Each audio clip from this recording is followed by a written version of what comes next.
ठीक है, टोपोग्राफी देख रहे थे। उससे पहले बताया था एस्ट्रोनॉमी। एस्ट्रोनॉमी पूरा पढ़ के खत्म कर दिया था। एस्ट्रोनॉमी पढ़े तो एस्ट्रोनॉमी में क्या आ गया था, सबसे पहले ब्रह्मांड आया था।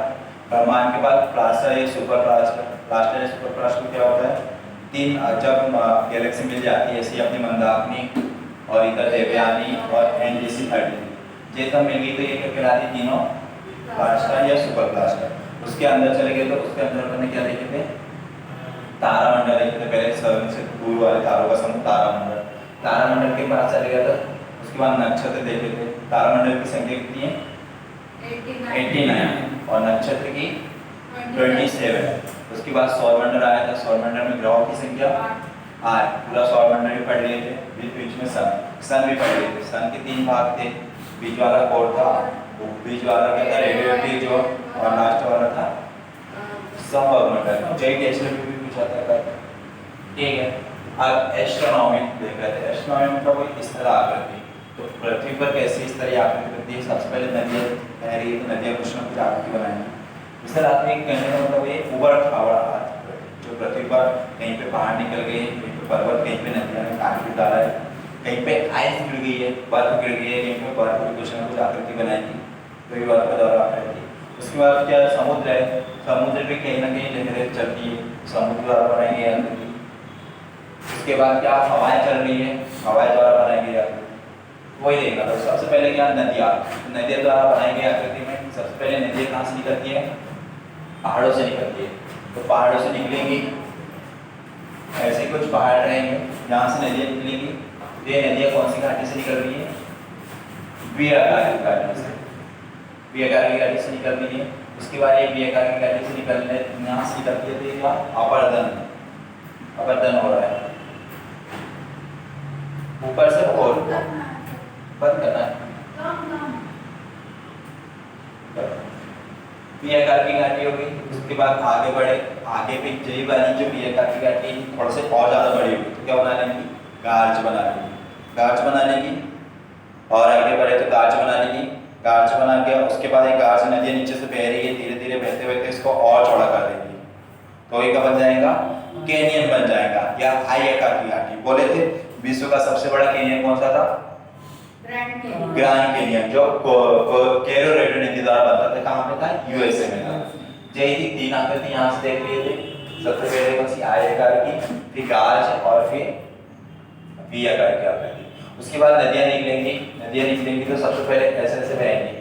तो यहाँ पे कुछ आकृति बना दीजिए। आकृति कौन सी थी, ये छिपरिका कहलाती थी। यहाँ से पानी नीचे गिरेगा, ये वाटरफॉल बन गया। उसके नीचे यहाँ पे पानी जमा हो गया और मन को। उसके बाद नदियाँ तो सीधी बहेंगी नहीं, कुछ इस प्रकार से बहेंगी आगे। तो ये बन गया था, यहाँ से ऐसा ऐसा पानी बहेगा। ये कौन सी वाली वैली कहलाएंगी, विसर्ग बोल सकते हैं, या फिर एस जैसे दिख रहा था एस आकार की आकृति बोल सकते हैं, या फिर इंग्लिश में मेनांडर बोलते हैं, मेनांडर बोलते हैं इंग्लिश में। ठीक है, उसके बाद मान लो नदियाँ बह रही है लेकिन यहाँ से सीधा सीधा वो बहने की कोशिश करेंगे और कुछ सालों बाद, 400-500 सालों बाद यहाँ से सीधा बहने लग जाएंगे ऐसे। तो इधर से एक झील निकल जाएंगी, इधर पानी जमा रहेगा। तो ऐसी झील को क्या बोलते थे, इधर पानी जमा हो गया तो गोकुल झील, ऑक्सले गाय के जो पैर होता है खूर उसके जैसे होते हैं, इसके लिए गोकुल झील बोलते हैं। ठीक है, नदियाँ इधर से भाग के आ रही है, पूरी सब पूरा कचरा जो भी है मलबा में सब इधर लेके आ रही है। फिर इधर ले जाके इधर कहीं पे कुछ बहा देगी कुछ इस प्रकार में, और यहाँ पे कुछ जमा कर देगी लाके समुद्र से मिलने से पहले। ठीक है, यहाँ पे क्या बन जाता था, डेल्टा। जो भी जो लाया है मतलब वो जाके एक जगह जमा कर दिया, डेल्टा बन गया। विश्व का सबसे बड़ा डेल्टा है सुंदरबन डेल्टा, वेस्ट बंगाल में। ठीक है, डेल्टा बन गया। मान लो डेल्टा बन गया क्योंकि इधर से ऐसी नदी आई। अब नदी पूरी ऐसी जाए लेकिन ऊपर पहाड़ नीचे पहाड़ आ गया, इधर कोई पर्वत आ गया और इधर कोई पर्वत आ गया। नदियाँ ऐसी जाए इधर से, जो भी मलबा वगैरह जो भी बहा के लाई थी सब इधर लाके कहाँ गिरा दिया उसने, समुद्र में गिरा दिया। समुद्र में गिरा दिया तो समुद्र में कुछ उल्टी नाव की आकृति जैसा बन जाता है, गाय की नाव जैसा होता है, इसलिए इसको बोलते थे अपन जवारनाथ। जवारनाथ मतलब एचुरी, दोनों तरफ पर्वत और बीच में पूरा गिरा दिया तो एचुरी का निर्माण हो गया। ठीक हो गया, जहाँ से नदियाँ निकलती है उसको ओरिजिन स्थान बोलते हैं। ठीक है, और जहाँ पे नदियाँ समाप्त हो जाती है उसको मुहाना बोलते हैं। तो मुहाना बताया था, मुहाना तीन तरीके से हो सकते हैं, एक तो एक्चुअली हो सकता है, एक तो डेल्टा हो सकता है, एक तो वितरिका हो सकता है। वितरिका वही छोटे डेल्टा बताया था, ठीक है। ये क्या है, एक्चुअली हो गया और ये हो गया। फिर ऐसे बताया था कि विश्व का सबसे बड़ा मोहाना कौन सी नदी बनाती है, तो ओब नदी बनाती है। ओब नदी कहाँ, रसिया में बहती है। ओब नदी रसिया में बहती है और विश्व का सबसे बड़ा मोहाना बनाती है। मोहाना वही कि समुद्र की ऐसा आया हुआ है और यहाँ पे आगे नदी बन गई, तो समुद्र के साथ ऐसे ही बहुत बड़ा मोहाना बन गया, वही हो गया। उसके बाद देखे थे कौन सी आकृति, समुद्र द्वारा बनाई गई आकृति। तो समुद्र में सबसे पहले क्या होती है, लहरें चलेंगी। लहरें चलने के बाद जो अभी नदियों ने लाके बहाया है, क्या बहाया, ये कूड़ा कचरा जो भी है अपवाद सब बाकियों में बहा दिया, ठीक है। ये समुद्र के स्तर विभाग हो गया, ऐसा इधर हो गया स्तर, नीचे हो गया समुद्र की लहरें, ठीक है। इधर पूरा पानी है। यहाँ पे क्या लाके जमा किया नदियों ने, सिल्ट लाके जमा किया। अब यही सिल्ट क्या समुद्र में लहरें चलेंगी, इसको धीरे धीरे लाके यहाँ पे जमा कर देंगे। ऐसा सिल्ट यहाँ पे आ गया और इधर पानी जमा हो गया, ओके। इधर पानी जमा, तो इधर कोई झील बन गई, तो समुद्र की लहरों द्वारा बनाई गई झील लेगून झील कहलाती है। ऐसी झील कौन सी झील कहलाती है, लेगून झील कहलाती है, ठीक है। समुद्र में लहरें चलेंगी, कहीं ना कहीं स्तर को नीचे से काटेंगी, तो समुद्र में ऊपर से ऐसा हो जाता है कि नीचे से काटती है। यहाँ पे पनडुब्बी रहती है, उसको छूटने के लिए इजीली पड़ जाता है, तो गुफाओं में छूट जाती है। तो समुद्र की गुफाएं जो लहरें चलती है तो नीचे से काटती रहती है इस तरह को, तो यहाँ से गुफा बन जाती है, ठीक है। समुद्र में क्या लहरें चलेगी, यहाँ पे कुछ जहाँ पे पानी कम रहेगा और यहाँ पे रेत वगैरह रहेंगी, पानी ज़्यादा बड़ा नहीं रहेगा, बड़ी मछलियाँ ऊपर तक आ नहीं पाती है, छोटी छोटी मछलियाँ रहती है और पूरा पानी साफ रहता है। तो ऐसे स्थान को बोलते हैं पुलिन। बताया था पुलिन मीन्स क्या होता है, ब्रिज। बताया था मैंने ब्रिज।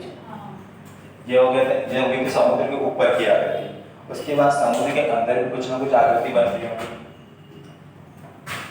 समुद्र के अंदर में पहले ऊपर ही देखते हैं इस तरह भाग पर, तो समुद्र की लहरें चलती हैं, कुछ ना कुछ आकृति कर रहेगा करता होगा। तो ये समुद्र की लहरें है जो ऊपर का इस तरह भाग है, कुछ इस प्रकार से काट दिया। ऐसी आकृति देखना है तो गुजरात के पास जा सकते हैं। उसके बाद कुछ इस प्रकार से काट दिया, अब कुछ इस प्रकार से काट दिया, उसके बाद बहुत बड़ा काट दिया। ऐसी कुछ आकृति बना सकते हैं समुद्र, लहरें जाएंगी अंदर तक काटेगी, इसको फिर काट के बड़ा कर देंगे, कुछ इसको और ज़्यादा बड़ा कर देंगे। और ये समुद्र की लहरों ने ऐसी आकृति बनाई थी, इसको क्या बोलते हैं, इसको क्रीक बोलते थे। इसके बाद इसको थोड़ा सा काट के बड़ा कर दिया तो इसको गल्फ, उसके बाद और इसको काट के बड़ा कर दिया तो इसको बे बोलते थे। उसके बाद इसको और आगे जानवर का जैसे काट दिया बहुत बड़ा, तो इसको बोलते थे बाइट। देखना है तो ये ऑस्ट्रेलिया के पास चले जाओ, ऑस्ट्रेलिया में बाइट दिख जाएगा। बे ऑफ बंगाल का नाम तो सुना ही होगा, बे ऑफ बंगाल दिख जाएगा। गल्फ की खाड़ी का नाम सुना होगा, मैक्सिको के पास में। और क्रीक तो गुजरात के पास में, जो अपना पश्चिम का पॉइंट भी है, ठीक है। इसके बाद देखे थे क्या अपन ने, हाँ चूना पत्थर, अंडर वाटर आकृति बताया था, अंडर वाटर आकृति। तो अंडर वाटर आकृति में सबसे पहले क्या रहती है, चूना पत्थर की एक चट्टान होती है, लटकी रहती है ऊपर में, उसमें पानी गिरेगा। मान लो कोई चट्टान ऐसी इस प्रकार से लटकी हुई है ऊपर, ऐसी लटकी हुई है और नीचे कोई स्तर है, इधर भी कोई स्तर है, ये भी जमीन है ऊपर भी जमीन, हो गया। तो यहाँ पे पानी की बूंदों की बरसात की बूंद गिरेगी यहाँ पे, तो कुछ इस प्रकार की आकृति बना देती है। तो ये वाली आकृति क्या कहलाती है, रंध्र। छोटा बन गया तो ये हो गया रंध्र। रंध्र के बाद इसको और थोड़ा सा डोला के और बना दिया तो इसको क्या बन गया, डोलाई। इसको सबसे पहले रंध्र बना, छोटे छोटे बूंदों की गिरी, उसके बाद गड्ढा हो गया, गड्ढा होने से रंध्र हो गया। ये रंध्र थोड़ा सा बड़ा हो गया, डोलाइन हो गया, और बड़ा हो जाएगा तो क्या हो जाएगा, ये इतना बड़ा हो गया, थोड़ा सा बचा नहीं तो नीचे टच जाता, इसको बोलते हैं क्या, युआला, ठीक है। युआला बन गया। सबसे पहले बारिश की बूंद हुई, अपन भी देखते हैं जब पानी गिर जाता है तो थोड़ा सा गड्ढा हो जाता है, बारिश की बूंद है, रंध्र बन गया, उसको थोड़ा सा डोला दिए, कोई भी गड्ढे में बन जैसे डोलाएंगे तो क्या बन गया, डोलाई। उसको और बड़ा कर दिया तो बन गया URL। उसके बाद यहाँ से यहाँ तक इधर पे इधर दिखने लग जाता है। तो ये कौन सी विंडो जैसा काम करता है, इधर पे इधर दिख रहा है, तो इसको कौन सी विंडो बोलते थे? क्रस्ट विंडो हो गया। उसके बाद में पानी गिरते जाएगा, इसको यहाँ से थोड़ा थोड़ा काटते नीचे ले जाके इधर जमा कर देगा यहाँ पे पूरा चुना पत्थर जमा हो जाएगा, क्योंकि ये चुना पत्थर की चट्टान है। ठीक है, ये जो यहाँ से यहाँ तक ये जा रहा है इसको क्या बोलते हैं अपन? यहाँ से यहाँ तक ये गिर रहा है, इसको क्या बोलते हैं? पुलजे बोलते हैं, पुलजे बोलते हैं ना। तो ये जो है जो हाथ गिर रहा है इसको बोलते हैं पुलजे। ठीक है, उसके बाद ये नीचे गिर जाता है, गिरने के बाद जमा हो जाता है, जमा हो जाने वालों को बोलते हैं अपन ने टेरा रोसा बोले थे, टेरा रोसा। यहाँ पे जमा हो जाता है, ये पूरा नीचे आएंगे ऐसा ऐसा करके, यहाँ पे बोले थे इसको बोले थे टेरा रोसा बोले थे। तो इसमें पूछता है कि टेरा रोसा में काय की मात्रा अधिकतम होती है, तो इसमें सबसे ज्यादा होता है क्या? कैल्शियम होता है। क्यों भाई? ये तो ऊपर की आकृति होगी, थोड़े थोड़े पानी गिरेगा तो क्या हो जाएगा? रंध्र हो जाएगा, उसको डोला दिए तो डोलाइन बन गया, उसके बाद थोड़ा बड़ा हो गया, ऐसा हो देखा होगा कटोरा रहता है, ऐसे कटोरा टाइप हो जाता है, तो क्या हो गया? ज्वाला बन गया। उसके बाद इधर भी इधर निकलने जाता है तो विंडो का काम करता है, क्रस्ट विंडो। उसके बाद यहाँ से पानी बहता है, अपन ये देखते हैं कि पानी जब बहता है तो पूरा बाहर गिर जाता है। वैसे ये पोल्जे जब यहाँ से यहाँ तक बहेगा तो इसको बहने की स्थिति को पोल्जे बोलते हैं। उसके बाद नीचे जमा हो जाएगा तो टेरा रोसा। नीचे ज़्यादा होती है कैल्शियम की मात्रा देखता हूँ, ये चुना पत्थर है, कैल्शियम की मात्रा देखता होती है। ठीक है, ये चट्टान ऐसे में हवा में लटकी हुई है, यहाँ पे कोई ना कोई पिलर होंगे, इसको लटका के रखे होंगे, और ये गुफा का जैसा है, गुफा के अंदर जब जाते हैं तो देखते हैं। ठीक है, अब पानी गिरा, पानी इसके अंदर आया, नीचे आया, यहाँ पे कुछ ऐसा कुछ झरना जैसी आकृति दिखेगा, पानी की बूंद करके नीचे टपकते जाएंगे ऐसा ऐसा करके, और नीचे भी कुछ ना कुछ आकृति जमा हो जाएगा, पानी टपकता है एक जगह, और इसके साथ में इधर से लेके आ रहे हैं चुना पत्थर वगैरह थोड़ा थोड़ा मोटा यहाँ आके जमा दिया। ठीक है, तो ये वाला जो भाग यहाँ से आधे इसके जैसा दिखता है, इसको क्या बोलते हैं?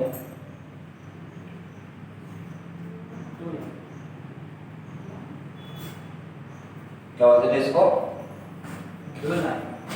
टोलाइन। तो ये हो गया जो अपन जाते हैं, मान लो कोई भी गुफा वगैरह में गए तो ऊपर साइड में देखेंगे तो ऐसा कुछ दिखता है कि ऐसी कुछ आकृति बनी हुई है, जैसे मधुमक्खी का छत्ता होता है, ऐसी आकृति बनी हुई है, इसको बोलते थे स्टेलाइट। बताया? स्टेलाइट बोलते थे इसको, स्टेलाइट। जो ऊपर वाली आकृति बनी है, और नीचे वाली जो आकृति जमा हो जाती है नीचे साइड में, इसको क्या बोलते थे? यहाँ पे जमा हो जाता है ये वाला भाग। उसके बाद ये और आगे जाएगा तो और थोड़ा सा बड़ा हो जाएगा, नीचे साइड पर और जाएगा तो और बड़ा हो जाएगा, ये पानी धीरे धीरे मात्रा की जमा हो जाएगी, ये धीरे धीरे बड़ा हो जाएगा। एक साथ हमारे पिलर कर देंगे होते थे, तो इसको बोलते थे अपन क्या? टू फे बोलते थे क्या? इसको तो स्टेनेलाइट बोल दिया, स्टेनेलाइट बोल दिया, स्टेनेलाइट। इसके नीचे वाले को बोलते हैं स्टेलेराइट, इसको स्टेनेलाइट, इसको स्टेलेराइट। ठीक है, उसके बाद एक समय बाद आएगा कि ये नीचे गिर के यहाँ से जुड़ जाएगा, तो एक पिलर का रूप बन गया। ये पिलर को बोले थे अपन ने कंदरा स्तंभ बोले थे। पिलर का रूप बन गया। सबसे पहले यहाँ से बूंदी गिरी थी, उसके बाद स्टेनेलाइट, नीचे भी जमा हो रही है, डूबे बना, जय और बड़ा हो गया, नीचे बूंदी गिरती जा रही है, इससे कुछ ना कुछ धीरे धीरे क्या होगा, एक समय बाद ये एक दूसरे से मिल जाएंगे, जो हो गया स्टेलेराइट, हो गया स्टेनेलाइट हो गया। फिर उसके बाद कंदरा स्तंभ का रूप ले लेगा। जब भी अपन जाते हैं गुफा में वगैरह में, तो यहाँ पे देखते हैं तो यहाँ पे अंधी घाटी, सबसे पहले अंधेरा टाइप का आ जाता है, तो सबसे पहले आती है अंधी घाटी, अंधी घाटी आती है। उसके बाद ये सब प्रोसेस होती है, स्तंभ होता है, यहाँ पे कंदरा स्तंभ, और यहाँ बीच में जो आते हैं, ये बीच वाला भाग होता है, इसको बोलते हैं क्रस्ट घाटी, बीच वाले भाग को। और क्या सबसे पहले टूप है स्टेलेराइट, कंदरा स्तंभ, उसके बाद ये टेरा रोसा हो गया। ये आकृति। एक क्वेश्चन आता है कि यहाँ से अगर पानी डाल दिया तो उस तरफ जाएंगे कि नहीं, तो चले जाएगा, क्योंकि नदी में पिलर होते हैं, वो पूरी नदी को नहीं रोक सकते। तो पानी इसके आजू बाजू से निकल जाएगा। जो भी दिखाई है अंडर वाटर आकृति या फिर चुना पत्थर में पानी की ओर से ट्रेवल करता है, जो बताया था। उसके बाद देखिएगा यह आइस द्वारा बनी गई आकृति, आइस द्वारा बनी गई आकृति में आता है क्या, बर्फ। तो बर्फ गिरेगा पहाड़ों पर गिरेगा, पहाड़ों पर गिरेगा तो पहाड़ों पर बर्फ जम जाएंगे। तो सबसे पहले एक आकृति बनती है, उस आकृति को क्या बोलते हैं, यू आकार की आकृति। ठीक है, यू आकार की आकृति बोलेंगे। उसके बाद क्या होगा, बर्फ का टुकड़ा किसी बर्फ से टकराया तो एक सवाल उससे मिल जाएगा पूरी तरह से, मिल जाएगा एक सवाल उससे पूरी तरह से, और फिर उसी में समाहित हो जाएगा। कोई बर्फ क्या ये पहाड़ रहा, ठीक है, यहाँ से बर्फ गिरेगी ऐसे ऐसे करके जम जाएगी इधर बर्फ द्वारा बनाएंगे आकृति, यहाँ से इसी बर्फ जम जाएगी। तो ये देखो अंग्रेजी अक्षर कैसे जैसे दिख रहा है। तो पहले सबसे पहले बर्फ द्वारा बनाई गई आकृति में सबसे पहले आ जाता है क्या, यू आकार की आकृति, यू आकार की आकृति आ गया। ठीक है, उसके बाद मान लो कोई ऐसा रहा, बर्फ का कोई पहाड़ वगैरह रहा, कुछ रहा ऐसा, बर्फ का बहुत बड़ा पर्वत रहा, ठीक है, उसमें से इधर से एक बर्फ का टुकड़ा आके इससे चिपक गया, ऐसा चिपक गया, ये बर्फ का टुकड़ा चिपका, ये चिपका, तो इसको बोलते हैं लटकती घाटी। सेकंड वर्ड कौन सा हो गया, बर्फ द्वारा बनाई गई आकृति में लटकती आकृति। ठीक है, कुछ समय बाद ऐसा आएगा कि ये वाले जो है अपना पहाड़, इसमें ये अंदर समाहित हो जाएगा, धीरे धीरे धक्का देगा, वो धक्का देते देते एक समय बाद अंदर चले जाएगा। तो इसको क्या बोले थे, नाटक हो गया। तीन आकृति होगी, सबसे पहले बर्फ द्वारा बनाई गई, बर्फ गिरेगा पहाड़ों पर बीच से जम जाएगा, तो यू आकार की आकृति बना लेगा। उसके बाद वो आगे बढ़ेगा, तो आगे में देखते हो आगे में लटकती घाटी, मतलब बर्फ की एक सीट आगे से चिपक गई और कुछ समय बाद इसमें समाहित हो गई, पहले लटकती घाटी फिर नाटक। इतनी चीजें देखें। उसके बाद आगे बढ़ते तो आगे में और जाते हैं तो क्या बनता है, बर्फ का एक चादर मिलता है, बर्फ के ऊपर में एक सीट ले ली, उस सीट में कुछ आकृति बनी होती है। तो सबसे पहले ऐसे ही यूं टाइप का बना, तो उसको क्या बोलते हैं, सर। ठीक है, अब ऐसी दो सर का है, बीच में जो आकृति बनी उसको एरिटी बोलते थे। ऐसे यहाँ पे ये बन गया सर, जैसा कुछ आकृति बन गई, दो आकृति बन गई। उसके बाद ये लाइन से पानी जाने लगे ऐसे ऐसे करके, जो भी क्या बर्फ की सीट। ठीक है, तो सबसे पहले एक बनाया सर, तो इसको क्या बोलते थे, सर को बोलते थे। ठीक है, ऐसे ही दो सर आपस में बन गए, जो बीच वाली आकृति बनी थी इसको बोलते थे क्या, एरिटी बोलते। उसके बाद ऐसे ही सर के लाइन से जमे हो गए, ऐसे ही सर जो लाइन से जमे हो गए तो इसको क्या बोलते थे, गिरिश्रम। बता दें गिरिश्रम। उसके बाद मान लो ये बर्फ की सीट में एक गड्ढा हो गया, इधर तो उधर दिखने लग गया ऐसा चौड़ा सा, तो इसको क्या बोलते थे अपन ने, कॉल। सुना होगा इंदिरा कॉल, भारत का उतरता पॉइंट है। तो क्या होगी थी, बर्फ द्वारा बनाई आकृति। उसके बाद देखते हैं क्या, लद्दाख वगैरह में जाते हैं, जम्मू कश्मीर में, शिमला वगैरह में, तो बर्फ के छोटे छोटे टुकड़े, बारिश भी होती है बर्फ की, तो उसी को जैसे कि वहाँ पे जाते हैं, तो हीरो हीरोइन जब जाते हैं फिल्म वगैरह शूटिंग करते हैं, तो ऐसा गोला टाइप बनाते हैं, फेंकते हैं, बच्चे भी खेलते हैं, तो वो जो छोटे छोटे बर्फ के टुकड़े होते हैं उनको क्या बोलते हैं, मोरेन। बताया था मोरेन, और कुछ भी नाम बताया था, रास मोटानेर, मोरेन या रास मोटानेर, उसी को बोलते हैं, उसी पर ये होता है। उसके बाद आगे बढ़े तो आगे और कोई आकृति बताया था, जब यहाँ से बर्फ से ऐसा ऐसा जो बर्फ का पहाड़ है पूरा है, यहाँ से यहाँ नदियाँ स्टार्ट हो जाती हैं, एक सीधी यहाँ से बर्फ की गिरी कुछ इस प्रकार से नीचे से ऐसी रहेगी, उसके बाद यहाँ पे छोटे छोटे टुकड़ों में रहेंगे। तो नदियों से मिलने से पहले फिर बर्फ तो पिघलेंगी नहीं, बर्फ पिघलेंगी नहीं तो इस वाली आकृति को क्या बोलते हैं, डमरीन। बताया था डमरीन करके, इसको बोलते हैं डमरीन। और इधर से छोटे छोटे जो बर्फ के टुकड़े रहते हैं नदी में बहते जाते हैं, उनको बोलते हैं क्या, एस्कर।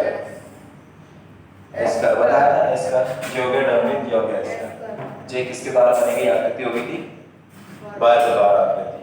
बर्फ में सबसे पहले क्या, यू आकार की आकृति, यू आकार की आकृति बनी, उसके बाद लटकती घाटी बनी, लटकती घाटी में वो अंदर घुस गया तो क्या बन गया, नाटक बन गया। उसके बाद बर्फ की सेट में ऐसा का पिक्चर देखा तो यहाँ पे कौन सा गड्ढा हो गया, सर। दो सर को बोलते बीच वाली आकृति को बोलते हैं एरिटी, और ऐसी लाइन से ढेर सारे सर जमा हो गए तो इसको बोलते हैं ग्रीषा। हो गया, बीच में एक छेद हो गया तो इसको बोलते थे क्या, कॉल। ये हो गई किसके, बर्फ द्वारा बनी हुई आकृति। उसके बाद क्या आता है, तट बताया था, कुछ तट वगैरह के नाम बताया था।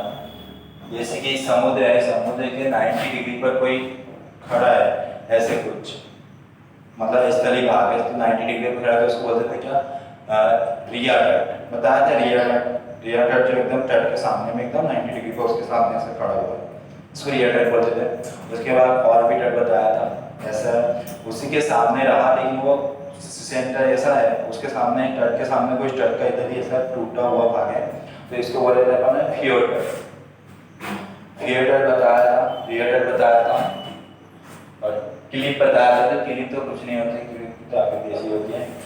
क्लिप मतलब वही कि जैसे कि यहाँ से कोई स्थल है, यहाँ पे समुद्र की पानी ऐसा सा आ रहा है तो एकदम सीधा 90 डिग्री पर,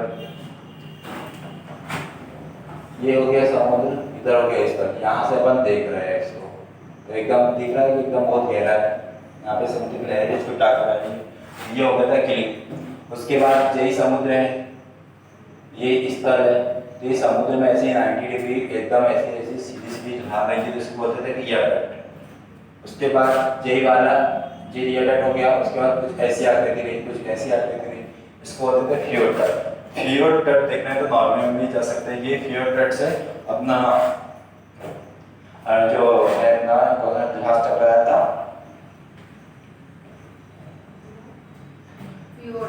फियोर्ड तट यानी कि इसे नॉर्वे वगैरह में देखा जा सकता है। इसी से अपना एक जहाज डूब गया, टाइटैनिक जहाज, फियोर्ड तट से ही टकराया था वो, जो बर्फीले क्षेत्र में देखा जा सकता है फियोर्ड तट। उसके बाद आगे बढ़ गए तो आगे में क्या, बर्फ वो हवा द्वारा बनाई गई आकृति, तो हवा सबसे पहले कोई बहुत बड़ा क्या रहा होगा, ऐसा कोई रहा होगा, कोई क्या बोल सकते हैं, कोई पहाड़ रहा होगा, ठीक है। हवा आई, हवा ने इसको धीरे धीरे काट काट के कुछ इस प्रकार की आकृति बना दिया, ऐसा कुछ बना दिया। तो सबसे पहले कौन सी आकृति बन गई, हवा द्वारा बनाई गई, छत्रक शिला बन गई। छत्रक शिला में हवा इसको धीरे धीरे इसको भी काटते रहेगी, ये ऐसा कुछ बना देगा, एक पिलर जैसा। तो ये कौन सा पिलर हो गया था, भू स्तंभ हो गया, एक पिलर बन गया। ऐसे ही भू स्तंभ लाइन से खड़े हो गए, दो चार लाइन से ऐसे खड़े हो गए, इनको क्या बोलते थे, यार्डन हो गया। ये आर्डन, अब ये आर्डन है, अब ये लंबे मीटर रहेंगे, हवा इन्हें भी धीरे धीरे काटते रहेंगे। ये आर्डन को धीरे धीरे ऐसे ऐसे कुछ कुछ भागों में बांट देंगे, बड़े बड़े क्षेत्र में बांट देंगे। इसको क्या बोलते थे, इंसेल वर्ग। ऐसे ऐसे बड़े बड़े चट्टानों में काट देते थे, ये कहलाता था इंसेल वर्ग। सबसे पहले छत्रक शिला, भू स्तंभ, लाइन से भू स्तंभ खड़े हो गए थे यार्डन। उसके बाद यार्डन धीरे धीरे इनको भी काटेंगे, इनको बड़े बड़े पत्थरों में काट देंगे, तो इसको बोलते थे इंसेल वर्ग। इसमें से एक इंसेल वर्ग को उठाया अपन ने ऐसा, ये और इसी पर बब्बर आके बोलता था कितने आदमी थे, देखिए होंगे बंदूक भी लेके इधर ऐसा बंदूक है इसके हाथ। तो ये वाली आकृति कौन सी कहलाती थी,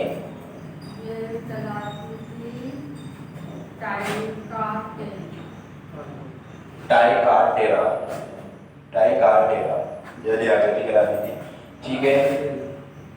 ये बड़े बड़े चट्टान होते हैं टाइकार्टेरा के, हो गए टाइकार्टेरा हो गए। इसके बाद क्या हो गया, जैसी आकृति थी सबसे पहले हवा ने काटा किसको, कोई पहाड़ को, उसके बाद ये कठोर वाला भाग बच गया, ये कठोर वाला भाग कौन सा कहलाया, छत्रक शिला। उसके बाद ये छत्रक शिला को धीरे धीरे ना हवाएं काट के पिलर के रूप में दे दिया, तो भू स्तंभ ऐसे ही लाइन से भू स्तंभ से खड़े हो गए तो क्या हो गया, यार्डन हो गया ऐसा। उसके बाद यार्डन को भी धीरे धीरे काट के खत्म कर दिया, तो हो गया क्या, इंसेल वर्ग। इंसेल वर्ग उसमें से एक इंसेल वर्ग को उठाते ही हो गया टाइकार्टेरा। ये बड़े बड़े चट्टान मूवी वगैरह में आ जाता है, कोई भी गब्बर वगैरह बोलता है इसमें, ये हो गया था। उसके बाद आगे बढ़े, मरुस्थलीय क्षेत्र में हवाएं कैसे चलती है, तो मरुस्थलीय क्षेत्र में कोई रहा क्या, पहाड़ वगैरह रहा, कोई पर्वत रहा, तो उससे पूरा बालू आके जमा हो जाता है, बालू आके जमा होने का मतलब कि ये है यहाँ पे आके ऐसा ऐसे जमा हो गया पूरा बालू, बालू मतलब रेत ऐसे आके जमा हो गई, तो इसको क्या बोले थे तुमने? बरखान। ऐसी जो आकृति बनती है इसको बोले थे बरखान। ठीक है, मान लो कोई रेत आई, जैसे मेरे को धीरे धीरे धीरे टकरा के ऐसे मेरे को आड़ा कर दिया और इधर पूरा बालू जमा हो गया, तो इसको ये वाली आकृति बोलेंगे बरखान। अब इसको धीरे से गिरा दिया, ऐसे गिरा दिया, तो नेक्स्ट जो आकृति बनेगी वो ऐसी कुछ बन जाएगी कोई स्तूप के जैसे। तो ये बालू जमा हो गया रेत इसके ऊपर, इसको बोले थे बालू स्तूप हो गया। अब यहाँ पे तो रहेंगे नहीं, हवाएं धीरे धीरे चलते जाएंगी, इसको भी धीरे धीरे जाके ऐसा कुछ बिछा देंगे, बिछा देंगी। ये क्या बन गया था? लोयस का मैदान हो गया। सबसे पहले मरुस्थलीय क्षेत्र में बरखान बना, बालू आके जमा हो गया ऐसा तिरछा, तो बरखान इधर से आके जमा हो गया बरखान। कुछ समय बाद वो धीरे से पलट देगा तो एक स्तूप जैसा बन जाएगा, बालू का स्तूप बन गया। उसके बाद यहाँ से भी हवा इसको ले जाके ऐसा सीधा बहा देगी, तो एक लोयस का मैदान बनाएगी। ठीक है, मरुस्थलीय क्षेत्र में एक वो देखी जाती है झील, इधर भी कोई पहाड़ हो गया, इधर भी बालू जमा हो गया, इधर भी हो गया, इधर भी कोई बालू जमा हो गया, इधर से भी बालू जमा हो गया और इधर से। तो बीच में जो झील बनते हैं ऐसी झील को क्या बोलते थे? बालसन झील। बालसन झील देखना तो जा सकते हैं राजस्थान में, राजस्थान में बालसन झील देख सकते हैं। ठीक है, बालसन झील हो गया। बालसन झील जब सूख जाती है, मान लो पानी सूख गया बालसन झील का, तो कौन सी झील कराएंगे? प्लेया हो गया, प्लेया कराएंगे, सूखा हुआ पानी प्लेया। ठीक, इससे हवाई द्वारा बनेगी आकृति होगी, हो गया। और एक लास्ट में एक और बताया था कि समुद्र की अंदर की आकृति, कुछ बताया था समुद्र के अंदर की आकृति। कहीं से 20% भागों से क्या पाया जाता है? पेट्रोलियम। फिर उसके बाद बताया था समुद्र में मैदान पाए जाते हैं, वहां से 80% पेट्रोलियम मिलता है। ऐसे कुछ बताया था?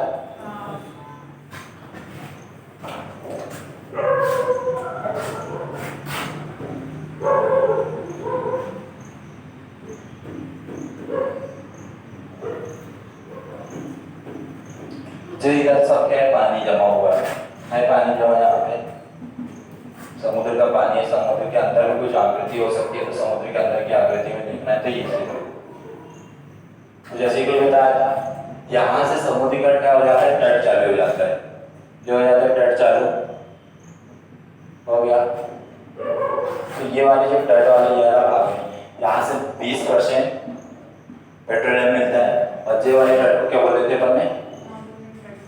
मैग्नेट तट हो गया, ये मैग्नेट तट। उसके बाद यहाँ से एकदम ढलान आ जाती है, तो इसको बोलते थे मैग्नेट ढलान, बोलते थे मैग्नेट ढलान।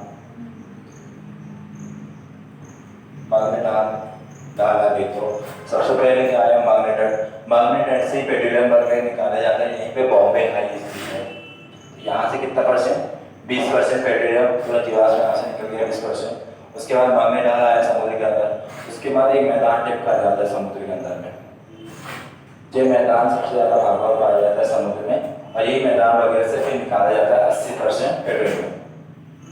यहाँ से कितना परसेंट निकाला जाता है? 80% पेट्रोलियम। उसके बाद समुद्र में कहीं ना कहीं गहरा स्थान होगा, सबसे गहरा स्थान ये देखो, तो इसको क्या बोलते थे? ट्रेंच, गर्त बोलते हैं ट्रेंच। तो सबसे गहरा गर्त कौन सा हो गया था? मैरियाना गर्त। हाँ, मैरियाना ट्रेंच बताया था। मैरियाना ट्रेंच की जो गहराई है वो कितनी है? 11-22 किलोमीटर, मतलब कुछ बताया था। तो गहराई ये हो गया क्या? गर्त। सबसे गहरा स्थान क्या कहलाता है? गर्त कहलाता है। उसके बाद समुद्र में क्या है? ज्वालामुखी वगैरह भी निकल सकते हैं, क्योंकि ये क्या होता है? पृथ्वी के 3 भाग है, सबसे ऊपर पृष्ठ में मेंटल और कोर। तो जो मेंटल भाग है उसमें पूरा लिक्विड फॉर्म में मैग्मा निकलता है। मैग्मा मतलब वही ज्वालामुखी। तो कई बार क्या होता है? वो भड़क के बाहर जाता है, तो समुद्र में आएगा तो धीरे धीरे आगे भी कुछ आकृति बना देगा, और यहाँ ऊपर भी आ सकता है। तो जब ये ऊपर निकल जाता है तो इसको बोलते थे क्या? कटक। कटक आकृति बन जाती है। कटक आकृति ऐसे है कि समुद्र के अंदर कोई वहाँ पर बहुत बड़ा पहाड़ तो उसके भी बाहर निकल गया, तो इसी को कटक बोलते थे, इसी को कटक। तो ये बन सकता है ज्वालामुखी द्वारा बन सकता है, या फिर समुद्र में रहा होगा कोई पहाड़। तो इन्हीं से बहुत ज़्यादा जो जहाज रहती है, इन्हीं से टकराने का बहुत डर लगा रहता है। कि इनसे टकरा ना जाए कहीं जहाज। टकराएंगे तो नीचे की पेंदी पूरी हो जाएंगी, घिसा जाएंगी, पेंदी फूट जाएगी, हो जाएगा। इतनी से बताया था। सबसे पहले समुद्र के अंदर में देखा तो मैग्नेटन आया, मैग्नेटन के बाद आ गया मैग्नेटन आया, उसके बाद मैदान आया, मैदान से सिर बैठेगा। समुद्र का सबसे गहरा स्थान गर्त मैदाना कर दिया, ठीक है। उसके बाद घटक बना जो हुई किसी समुद्र बनाएगी या टोपोलॉजी में इतनी 5 चीज देखना है। सबसे पहले क्या, हवा द्वारा बनाएगी आकृति, पहले नदी द्वारा बनाएगी आकृति देखेंगे, उसके बाद समुद्र द्वारा बनाएगी आकृति देखेंगे, फिर आइस द्वारा बर्फ द्वारा बनाएगी आकृति, हवा द्वारा बनाएगी आकृति, इतनी। और एक अंडर वाटर चिचोना पत्थर वाटर में कैसे बनती है आकृति। ऐसी 5 चीज देखेंगे, उतने में ही क्या टोपोलॉजी खत्म हो जाता है, टोपोग्राफी खत्म हो जाता है। इस तरह की ऐसी आकृति होती है। 2 टॉपिक हो गया। पहला टॉपिक क्या होता है था एस्ट्रोनॉमी, एस्ट्रोनॉमी पूरा ब्रह्मांड के बारे में जाना, फिर पृथ्वी पर आए तो इस तरह आकृति देख लिए। इसके बाद देखना है जियोग्राफी, जियोलॉजी मतलब कि भूविज्ञान। भूविज्ञान मतलब पृथ्वी के अंदर क्या क्या आकृति बनती है। तो मैंने पहले भी बता दिया था कि पृथ्वी के अंदर कैसी आकृति बनती है। पृथ्वी तो अपन ने सन को जैसे बांटे थे कोल, विकिरण मंडल, संवर्ग मंडल, वैसे ही पृथ्वी को भी 3 भागों में बांटे हैं। सबसे पहले आए एडवर्ड स्वेज। एडवर्ड स्वेज के अनुसार पृथ्वी को कितने 3 भागों में बांटा। जो सबसे ऊपर का भाग है उसने उसको कहा सियाल। एडवर्ड स्वेज ने सबसे पहले आया तो उसने सबसे पहले क्या बोला सियाल। सियाल है इस बीच वाले को सीमा और नीचे वाले को नीफे। बताया था कुछ ऐसा कुछ नीफे। अपन ने क्या क्या जियोग्राफी, भूविज्ञान। पृथ्वी कैसी है, पृथ्वी गोल है गोल। अपन क्या देखते हैं तरबूज में गोल रहता है। तो क्या उसको जो तरबूज जहाँ पे वो बिकता है उसको कुछ इस प्रकार से काट देता है और चीर निकाल के दिखाता है भैया अंदर तक लाल है, खरीद लो, बताता है। तो पृथ्वी की भी कुछ ऐसी आकृति निकाल देते हैं बाहर कि पृथ्वी के अंदर है क्या, निकाल देते हैं। निकालिए पृथ्वी की ये आकृति यहाँ पे बड़ा करके दिखा दिया, ठीक है। सबसे पहले आए एडवर्ड स्वेज। एडवर्ड स्वेज नाम है ये वैज्ञानिक है। इसने पृथ्वी को देखा तो पृथ्वी को कितने भागों में बांटा, उसने 3 भागों में बांटा। सबसे ऊपर का भाग थोड़ा कम है, उसके बाद उससे ज्यादा नीचे वाला, बीच वाला सबसे बड़ा है। तो ये सबसे ऊपर का भाग है, उसने इसको बोला सियाल। सियाल इसलिए नाम दिया क्योंकि उसमें सिलिकॉन और एल्यूमिनियम की अधिकता देखी गई। तो यहाँ की जो मिट्टी है या फिर यहाँ पे जो भी भाग है इसमें सिलिकॉन और एल्यूमिनियम की अधिकता थी, इसलिए इसको बोल दिया उसने सियाल। उसके बाद आया सीमा, बीच वाले भाग को उसने बोल दिया सीमा। सीमा यानी कि ये मतलब उसमें सिलिकॉन और मैग्नीशियम की अधिकता देखी गई। तो सिलिकॉन और मैग्नीशियम की अधिकता के कारण उसने बोल दिया सीमा। सबसे नीचे आया निकेल और फेरस मतलब लोहा। निकेल और फेरस की अधिकता देखी यहाँ पे, तो उसको बोल दिया उसने निकेल। हो गया, 3 भागों में बांट दिया। और जब एडवर्ड स्वेज ने बताया था ये सियाल है, इसका घनत्व बताया था उसने, सबका अलग अलग घनत्व बताया था। फिर उसने तीनों को घनत्व को क्या घनत्व करते थे, एक एवरेज घनत्व निकालना है तो क्या तीनों को जोड़ो और 3 से भाग दे दो, 3 भाग देना। तो सबसे पहले सियाल का घनत्व उसने बताया था 2.5 ग्राम सेंटीमीटर क्यूब, किसका बताया था सियाल का। उसके बाद सीमा का घनत्व बताया था उसने 4 ग्राम सेंटीमीटर क्यूब। उसके बाद सबसे ज्यादा बताया था किसका, नीफे का, इसका बताया था 11 ग्राम सेंटीमीटर क्यूब। अब अपने को टोटल घनत्व निकालना है, एवरेज घनत्व। तो एवरेज घनत्व निकालने के लिए क्या कर सकते हैं, तो सबको जोड़ेंगे 2.5 4 और 11 सबको जोड़ के 3 से भाग दे देंगे, तो ये आएगा 17.5। उसके बाद आएगा 3, इसको भाग दे देंगे तो एवरेज घनत्व निकल के आ जाएगा, तो पृथ्वी का घनत्व निकल के आ जाएगा टोटल। तो 5.5 के लगभग समथिंग आता है ना। पृथ्वी का घनत्व कितना हो गया 5.5। तो जो एडवर्ड स्वेज नाम हो गया है 3 भागों में बांटा। सिलिकॉन एल्यूमिनियम क्या दिखता है तो सिलियाल, मैग्नीशियम सिलिकॉन और मैग्नीशियम क्या दिखता है तो सीमा, निकेल और फेरस क्या दिखता है तो निकेल। सबका अलग अलग घनत्व निकाला, फिर उसके बाद पृथ्वी का टोटल घनत्व निकाल दिया। तो पृथ्वी का घनत्व कितना है 5.5। तो इन्होंने क्या किया, इनकी अवधारणा इतनी थी और इन्होंने पृथ्वी का घनत्व सही बताया था, जो कि सही है। बाकी आधुनिक विचारधारा के कहती है और भी वैज्ञानिक आए, उनने इसको थोड़ा सा और मॉडिफाई किया कि एड्रेस रेस्ट क्या होता है। तो आधुनिक अवधारणा के अनुसार और भी वैज्ञानिक आए, उनने भी पृथ्वी को कुछ ऐसे भागों में काटा, ऐसे ही काटा उन्होंने। जो ऊपर का भाग है क्या बोला था, इसमें सिलिकॉन और मैग्नीशियम की अधिकता है, सिलिकॉन और एल्यूमिनियम की अधिकता है, एड्रेस में बताया था। उन्होंने भी इतने बड़ा काटा जितना बड़ा था। उसके बाद सबसे छोटा काटा क्रस्ट को, उसके बाद मेंटल को। ये क्या हो गया, उन्हें 3 भागों में बांटा। जो आधुनिक विचारधारा है उसमें अलग अलग वैज्ञानिक है, बहुत सारे वैज्ञानिक हैं। सबसे पहले आया क्रस्ट, सबसे पहले एक वैज्ञानिक है, उन्होंने 3 भागों में इसको बांट दिया।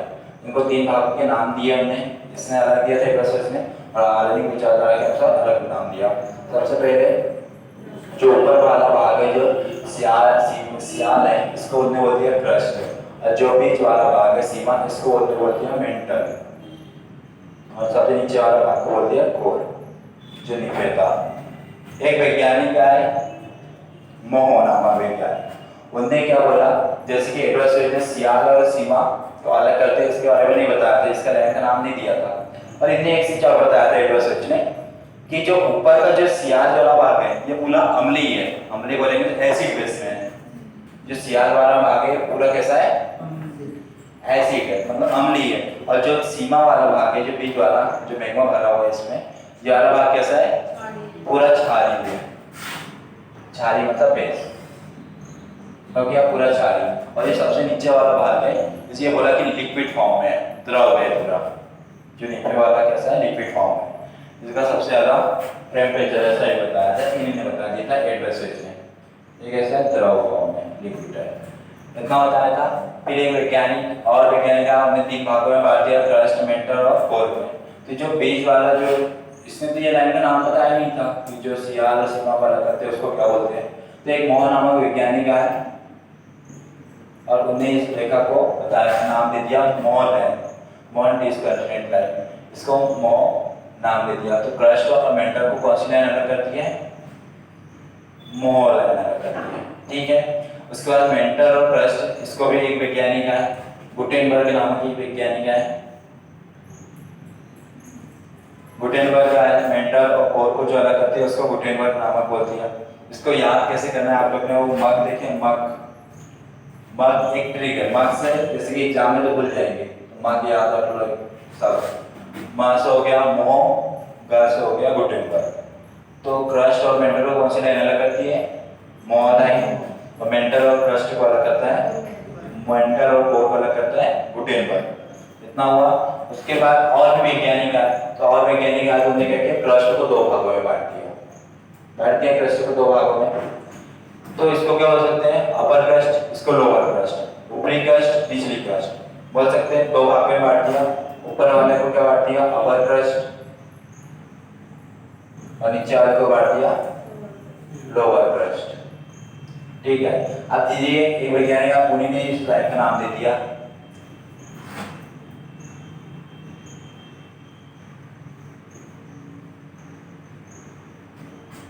कौन हो रहा है, कौन बैठे बताया, जनरल, हाँ मतलब कौन हो रहा है, जनरल वैज्ञानिक नाम एक वैज्ञानिक है जनरल। उन्हें अपर क्रस्ट और लोअर क्रस्ट 2 भागों में बताया, और इन्हें बताया कि इसमें क्या बताया था कि ये पूरा कैसा है, अम्लीय है, ये वाला क्षारीय है, ऊपर वाला क्रस्ट है, नीचे वाला पूरा बेस है। लेकिन जो कॉनराड वैज्ञानिक है, इन्होंने क्या बताया, कॉनराड ने ऊपरी क्रस्ट लोअर क्रस्ट 2 भागों में बांटा, और इन्होंने बताया कि जो ऊपरी क्रस्ट है ये वाला कैसा है, तो ये है लिक्विड एसिड फॉर्म है, मतलब कि ये अम्लीय है, और नीचे वाला जो लोअर क्रस्ट है ये कैसा है, तो बेस है, क्षारीय है। हो गया, इसने बताया कॉनराड ने अपर क्रस्ट लोअर क्रस्ट, बेस वाला है मेंटल, मेंटल को भी 2 भागों में बांट दिया। एक वैज्ञानिक है रेपिटी नामक वैज्ञानिक है, उन्होंने भी इसको बोल दिया अपर मेंटल और लोअर मेंटल, 2 भागों में बांट दिया, अपर मेंटल लोअर मेंटल। और ये बोला कि मैग्मा के रूप में, मैग्मा वही ज्वालामुखी निकलता है, ज्वालामुखी से निकल रहा है पूरा मैग्मा, मतलब वही मैग्मा के रूप में है, प्लाज्मा, पता है प्लाज्मा अवस्था मैग्मा के रूप में हो गया। और ये कौन सा हो गया, अपर क्रस्ट, अपर मेंटल और लोअर, दो भागों में बांट दिया। किसने बांटा, रेपेटी ने बांटा। उसके बाद कोर को भी दो भागों में बांट दिया। एक वैज्ञानिक है, एक वैज्ञानिक है लेहेमैन, लेहेमैन नामक जो वैज्ञानिक है उन्होंने भी दो भागों में बांट दिया पृथ्वी को। कौन सा, ये क्या हो जाएगा, अपर क्रस्ट और ये हो जाएगा लोअर क्रस्ट। किसने बांटा, लेहेमैन ने। ठीक है, हो गया इतना। इसको याद कैसे करना है, अपन बोलते हैं भाई कर लेना कल तक याद, ऐसा बोल सकते हैं। इसको याद करना है तो कर ले से याद कर ले। कैसे क्या हो जाएगा, गोनोरॉड, कैनेरॉड है गोनोरॉड, और रे से हो जाएगा रेपेटी, और ले से हो जाएगा लेहेमैन। ओके ठीक भाई, एग्जाम में पूछता है ऐसे ही। ये किसने बांटा था, एडवर्ड सर्च, वो अवधानिक अवधारणा है। इसमें बहुत सारे वैज्ञानिक हैं। सबसे पहले कौन, मोह नामक वैज्ञानिक है। मोह नामक वैज्ञानिक ने क्या किया, क्रस्ट को दो भागों, क्रस्ट और मेंटल को बांटने वाली लाइन का नाम दिया। किसने, मोह नामक वैज्ञानिक ने। किसको यूज कर करता है, मोह, मोह लाइन, क्रस्ट और मेंटल को। उसके बाद मेंटल और कोर को अलग करने वाली लाइन का नाम दे दिया गुटेनबर्ग नामक ये वैज्ञानिक है, तुमने बोल दिया गुटेनबर्ग लाइन हो गई। ठीक है, उसके बाद जो है क्रस्ट, क्रस्ट को दो भागों में बांट दिया, ऊपरी क्रस्ट, लोअर क्रस्ट। इसको क्या बोल दिया, के कोनोरॉड है, कैनेरॉड हो गया। उसके बाद एक मेंटल को दो लाइन में और दो भागों में बांट दिया। किसने, रेपेटी नामक वैज्ञानिक है, इसको बोल दिया अपर मेंटल, लोअर मेंटल। उसके बाद जो हो गया कौन सा, अपर कोर, लोअर क्रस्ट, लेहेमैन ने हो गया। इसमें क्वेश्चन कुछ बताएंगे, अपर क्रस्ट और लोअर, अपर कोर और लोअर मेंटल को अलग करने वाली लाइन का नाम क्या है, अपर कोर, अपर मतलब कि ऊपरी कोर और निचली मेंटल को अलग करने वाली लाइन का नाम क्या है। देखो, जो हो गया ऊपरी कोर हुआ, देखो जो हो गया ऊपरी कोर, और ये कौन सा हो गया, मेंटल, लोअर मेंटल। दो भाग में बांटा, मैंने क्या बोला, ऊपरी कोर और निचली मेंटल को अलग करने वाली लाइन का नाम गुटेनबर्ग। ऐसे एक बार पूछा था कि लोअर क्रस्ट और ऊपरी अपर मेंटल को अलग करने की लाइन का नाम क्या है, मोह लाइन। ये एग्जाम में कुछ पूछा है। ये क्या बताया था, पृथ्वी की अंदर की आकृति, इतनी लाइन है, इतने नाम है और इतने हो जाएंगे। यहाँ पृथ्वी का घनत्व 5.5 एडवर्ड सर्च आया था, उन्होंने पहले बता दिया था। उसके बाद और आधुनिक अवधारणा के अनुसार पृथ्वी के इतने भागों में बांटा है। अब और आगे बढ़ेंगे तो पृथ्वी पर और भी बहुत सारी आकृति होगी, तो इसके बाद आगे देखेंगे।